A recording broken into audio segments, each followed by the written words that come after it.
Hey everybody, Tony with L.E.A.D here, and on today's episode of Sit Down with L.E.A.D, we have Stephanie Caldwell here. Can you introduce yourself? Hello. Hi, I am Stephanie Caldwell. I am currently an independent provider in Cuyahoga County. I'm also the Chief Operating Officer, I have to remember that, for A Place to Be Me. I've been in the field for 25 plus years. I started way back when my mom was a teacher for the county board. She worked at Parma Developmental Center. I remember going into, work with her, like bring your daughter to work days. And I just absolutely loved her classroom.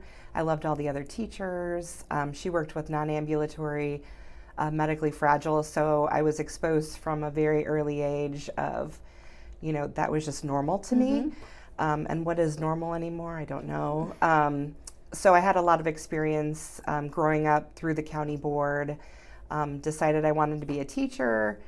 I started going to Cleveland State for my undergrad, and in the meantime, I had gotten hired by the county board, but in adult services. So at that point, that's where I kind of switched gears. Decided to, graduate without my student teaching, so I just have the degree in special education.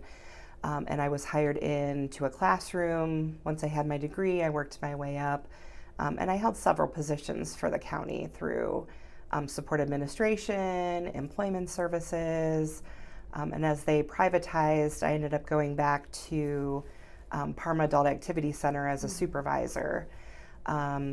So I was in a sheltered setting, which was a rude awakening after being out in the community. Then I left there before they privatized, and I went to My Choice, which was a private day program, as their employment manager. And then we closed with COVID, and everybody kept calling me, all the individuals, like, take me out, take me out. So that's what I did. And then they were like, why aren't you a provider? And I became a provider 5 months into COVID, and it's now 6 years later. I'm still or 5 years later, still a provider.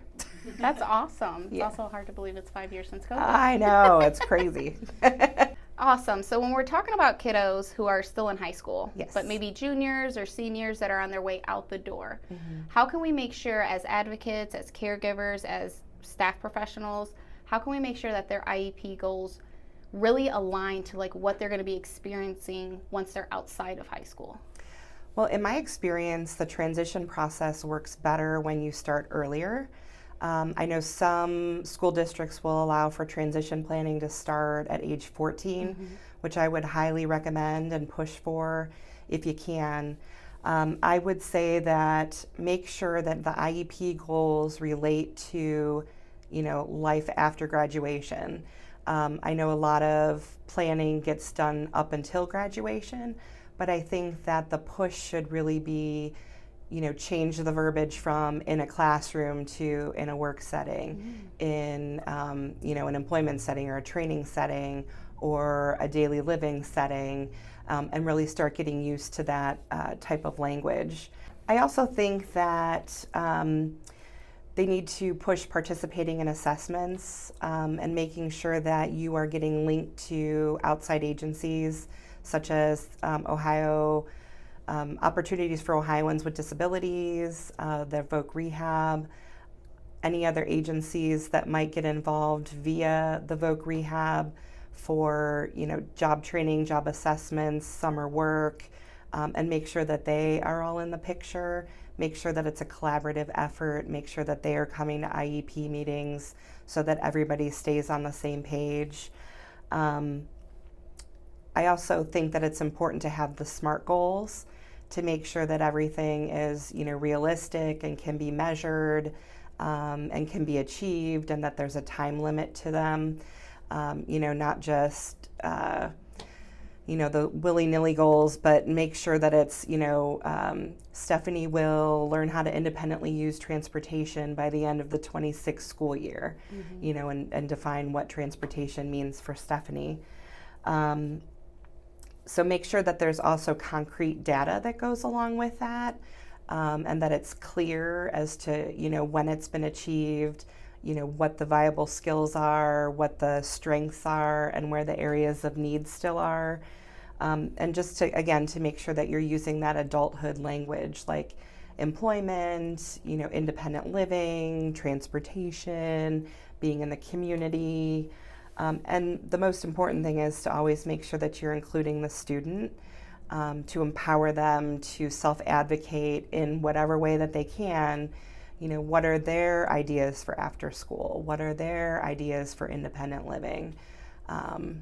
So I think that that's probably the most important. You mentioned bringing those outside providers to the IEP meeting. In your experience, have you seen that happen a lot? Are they often? I have more so in like the vocational training, like CVAC and Polaris. I haven't seen that too much within the public school settings.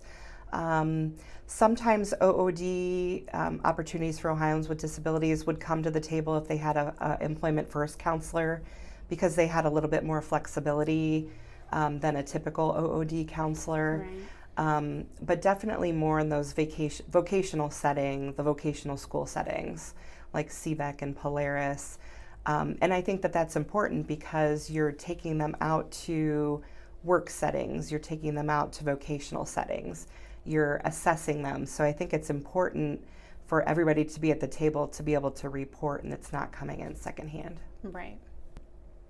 So when those same students actually reach the end of the road, they're hitting graduation, what kind of advice do you give for those students to build their self-advocacy and be able to independently advocate for themselves? I think obviously the focus still should be on the self-advocacy skills, really teaching them how to understand their disability, understanding what it means, what their strengths are. It's different when they say it coming from them than everybody who works with them and has a tendency to speak for them. I think, the other part of it is with parents and caregivers to use real world experience to teach those daily living skills. Use everything that you do in everyday life as an opportunity to teach, whether you're travel planning or going to an appointment, whether you're going to work on budgeting, transportation. Are we going to learn how to use Uber? Are we going to use, the RTA, paratransit? Are we going to drive? There's a lot of people out there that can drive. To really use all of those opportunities to teach. Cook with them, budget with them, go to the bank. Those are all a lot of skills that I think seem to get lost. And by the time that we end up working with them as adults that have been out of high school for a while, it's hard to kind of get back into those routines and, ways of learning. Because I know after I graduated, I just shut all that stuff off. For sure. So do you think that kind of centers around students who are maybe like severely impacted by their disabilities, where there's just this assumption that they're unable to do things, so we're kind of like skipping over the steps that with a neurotypical child that they're seeing us cook and we're bringing them over like, hey, help me mix the pasta, whereas our kiddos who are severely impacted by their disability, we're just assuming that they're unable to participate in that activity at all? Yeah, I think that there's always a lot of assuming.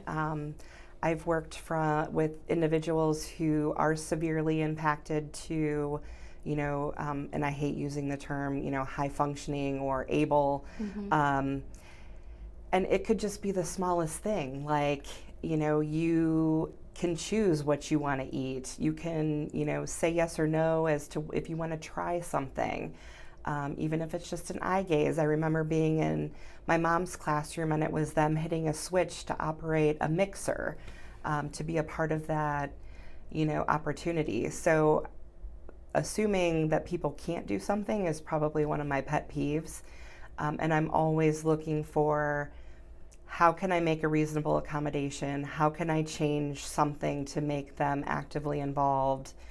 Because it's their life. I think of, if I were to live in a group home, somebody's telling me, what time to get up, where to go to work, what I got to eat for breakfast, where I got to eat for lunch, who I got to sit next to on the van, and there's no choice. And when you think about your own life, like, why are we going to take that away from somebody who may not be able to vocalize or say it in the way that you and I would be able to say it.